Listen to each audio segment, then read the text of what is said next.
Hello dear students, myself Mahesh Kumar Bhati, faculty of mathematics. Here I am going to start the next topic is function। और इससे पहले हम ले चुके हैं सेट एंड रिलेशन, वो आपको अच्छे से आ ही गया होगा क्योंकि मैं एज्यूम करके चलता हूँ कि आपको आ गया होगा ये प्रीवियस टॉपिक। और ये बहुत ज़्यादा डिफ़िकल्ट नहीं है, फिर भी जिन बच्चों ने नहीं पढ़ा है सेट और रिलेशन वो घबराएं नहीं। अगर उनका कोई टॉपिक आएगा बीच में, कोई कंसेप्ट आएगा, मैं साथ के साथ बताता चलूँगा, ठीक है ना। अगर टाइम हो तो सेट और रिलेशन का भी वीडियो लेक्चर देख लें क्योंकि वो बहुत बड़ा नहीं है, बहुत छोटा है, ठीक है ना। अब ये इसमें हम चलते हैं फंक्शन में आगे, ठीक है ना। इसमें ज़्यादा बातों में हम अपना टाइम बर्बाद नहीं करते हैं, डायरेक्ट अपनी डेफिनेशन पर आते हैं। What is function? जैसे मैंने रिलेशन पढ़ा है ना, व्हाट इज रिलेशन, रिलेशन को भी थोड़ा सा रिवाइज करा देता हूँ। जैसे मेरे दो सेट हैं, सेट ए और सेट बी, अगर उनका कार्टेशियन प्रोडक्ट लेते हैं और उस कार्टेशियन प्रोडक्ट से जो ऑल पॉसिबल ऑर्डर्ड पेयर का जो सेट आता है वही मेरा एक रिलेशन होता है। अब बहुत सारे बच्चों के मन में आ रहा है वो कार्टेशियन प्रोडक्ट, तो प्लीज़ इसमें तो फिर अगर मैं टाइम दूंगा तो बहुत ज़्यादा टाइम खिंच जाएगा, इसलिए आप वीडियो लेक्चर देखें रिलेशन का, ठीक है ना। अगर वहीं अब जब रिलेशन पढ़ते हैं तो वहाँ पे कोई कंडीशंस नहीं होती, ना कोई रेस्ट्रिक्शन होती, हम direct all possible ordered pairs जो कार्टेशियन प्रोडक्ट से आते हैं सब लिख लेते हैं, उन्हीं से मेरा क्या बनता है रिलेशन। अब यहाँ पे फंक्शन क्या है? Function is a subset of the relation, यानी कि हम बहुत सारी बुक्स में लिखा होगा, क्योंकि ये मैं इसलिए डिस्कस कर रहा हूँ क्योंकि जब मैं क्लास में पढ़ाता हूँ तो बहुत सारे बच्चे बोलते हैं सर इस बुक में ये लिखा है कि relation function is a subset of relation, तो इसलिए मैं बता रहा हूँ क्योंकि मैंने डेफिनेशन में यहाँ पर रिलेशन यूज नहीं किया है और ज़्यादा इनका यूज भी नहीं होगा आगे, लेकिन यही डेफिनेशन में ही इतना ही यूज है। और ज़्यादा डिफिकल्ट क्वेश्चन भी रिलेशन और सेट और रिलेशन से नहीं आता क्योंकि बहुत बेसिक टॉपिक है, बहुत ईजी भी हैं, ठीक है ना। तो मेरा फंक्शन क्या है? Function is a subset of relation और function is a relation such that each and every element of set A, यानी कि सेट ए को मैं क्या बोलता हूँ? डोमेन। मैं मैपिंग डायग्राम भी बनाऊंगा, बस अभी डेफिनेशन सिर्फ सुनते जाओ, थोड़ी देर पेशेंस रखो।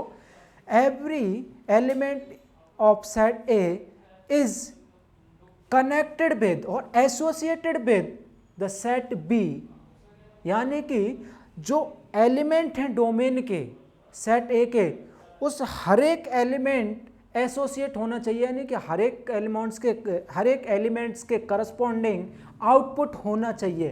कोई भी एलिमेंट डोमेन में छूटना नहीं चाहिए। Each and every element of set A having a unique image in set B is known as function. वही चीज मैंने डेफिनेशन में लिख रखी है, आप यहाँ पे देखो।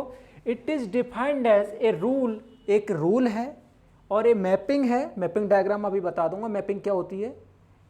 मैपिंग और एक करस्पॉन्डिंग, एक करस्पॉन्डेंस, करस्पॉन्डेंस मतलब उसके साथ connection, F which maps each, अभी जो मैंने बोला ये ही इंपॉर्टेंट है इसमें, each and every element of set A with an unique element of set B, and यही मेरा क्या होता है function. And it is denoted by small F. और इसको हम पढ़ते कैसे हैं? एफ, देखो F semicolon A to B, ऐसे करके इसको आप पढ़ेंगे कैसे? F defined from A to B, नीचे मैंने लिख भी दिया है, read as F defined from A to B. जब भी मैं क्वेश्चन कराऊंगा, अगर मैं क्वेश्चन में बोल रहा हूं कि बच्चों लिखो F defined from A to B, तो आप लैंग्वेज फॉर्म में मत लिखना। आप क्या लिखोगे? F defined from A to B, ये सिंबल से डिनोट करोगे, ठीक है ना। कुछ सिंबल्स हम यूज करेंगे, मैं आपको बता दूं। जैसे ये सिंबल्स आपको सबको पता होगा, बिलोंग्स टू का है। ये सिंबल किसका है? अगर जिनको नहीं पता वो साथ के साथ लिख लें।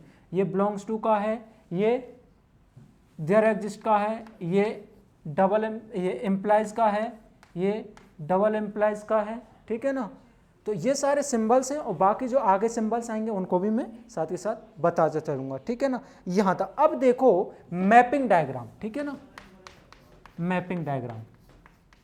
अब यहाँ से जिन बच्चों को डेफिनेशन समझ में नहीं आई होगी ना, वो टेंशन ना लें, है ना। अभी बच्चों देखो, अभी पिक्चर बाकी है ना, मैपिंग डायग्राम, ठीक है ना। मैंने क्या किया, एक सेट ए लिया, ये मेरा क्या है? सेट ए। एक मैपिंग डायग्राम में एक एलिमेंट को शो करने का तरीका है बस, और कुछ नहीं है ना, कोई रॉकेट साइंस नहीं है इसमें। मैंने अब क्या है, कुछ एलिमेंट लिए, x1, x2, x3, x4, ऐसे 4 एलिमेंट, एक और ले लो x5, ठीक है ना। ये मैंने एलिमेंट ले लिए। ऐसे ही एक सेट B लिया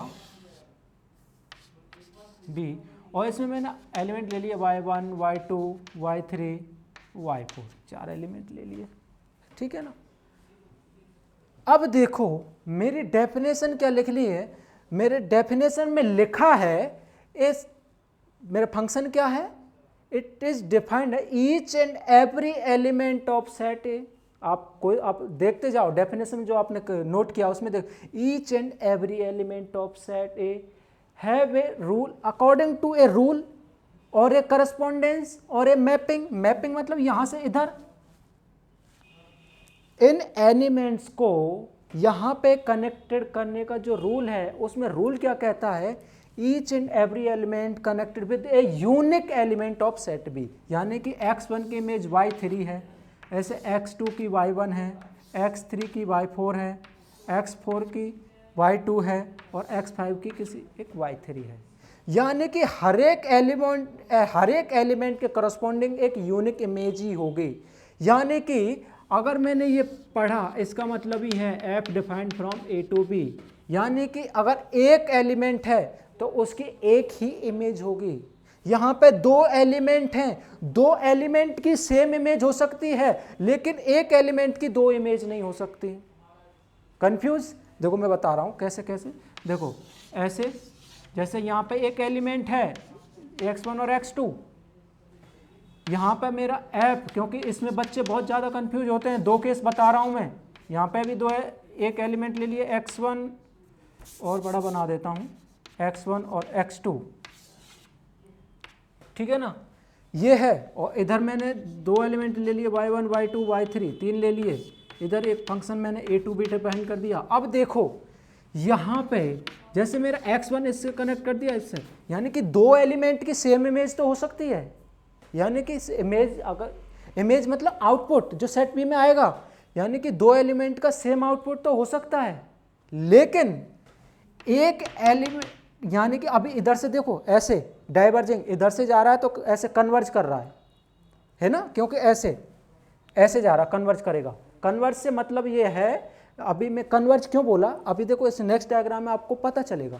जैसे मैंने अलग अलग था, इसको कन्वर्ज करके ऐसे भी बना दिया, यानी कि 2 एलिमेंट की सेम आउटपुट हो गई। वहीं पे अगर मैं ऐसे कर दूं, x1 पे y1 भी मिल जाए और x1 पे y2 मिल जाए, ये डाइवर्जिंग वाला रिलेशन नहीं होता है इसमें। समझ में आया? मैं ये कन्वर्ज करता है, डाइवर्ज नहीं करता। यानी कि एक इनपुट पर 2 आउटपुट नहीं आ सकते। अगर एक इनपुट पर 2 आउटपुट आ रहे हैं, इसका मतलब आप गलत सोच रहे हैं, वो फंक्शन नहीं होगा। ये मेरा नॉट ए फंक्शन, ये मेरा फंक्शन होगा। यही तो यूनिक का मतलब यहाँ पर यही है, यानी हर एक इनपुट पर एक आउटपुट होगा। अब सेट ए के एलिमेंट को मैं क्या बोलता हूं, डोमेन। बाद में हम डोमेन डिफाइन भी करेंगे कि डोमेन होता क्या है। और सेट बी को क्या बोलता हूं, कोडोमेन, ठीक है ना। बहुत सारे बच्चे इसको बार बार रनिंग में, उसमें मेथड में क्या बोलते हैं, एकदम रेंज जैसा, रेंज है बेटा। रेंज और डोमेन में बिल्कुल माइन्यूट सा अंतर है, उसको भी मैं यहां बताऊंगा। देखो अभी क्या है, यहां पर आप रेंज बोलो या कोडोमेन बोल सकते हो, कोई दिक्कत नहीं है। अभी इतना नोट कर लो, इतना नोट कर लिया आपने, है ना। आप वीडियो पॉज करके इसके नोट कर लेना। अब मैं क्या है, इसमें एक नया एलिमेंट इंट्रोड्यूस कर रहा हूं, y5, ठीक है ना। इसे न्यू डायग्राम बनाना आप, है ना। मेरा तो क्या है, इसमें मिटाया नहीं तो मैंने ऐड कर दिया यहीं पे। आप कॉपी में इसे दूसरी सिचुएशन में रखना। अभी क्या है, अब इस सिचुएशन में ये तो डोमेन हो गया, और ये क्या हो गया, ये एंटायर सेट बी,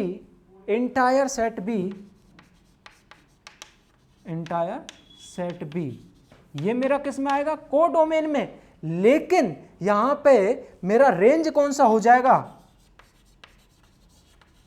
रेंज में मेरा कौन सा आएगा, y1 आएगा, y2 आएगा, y3 आएगा, y4 आएगा, y5 नहीं आएगा, क्योंकि यहां पे किसी भी एलिमेंट का आउटपुट y5 नहीं है।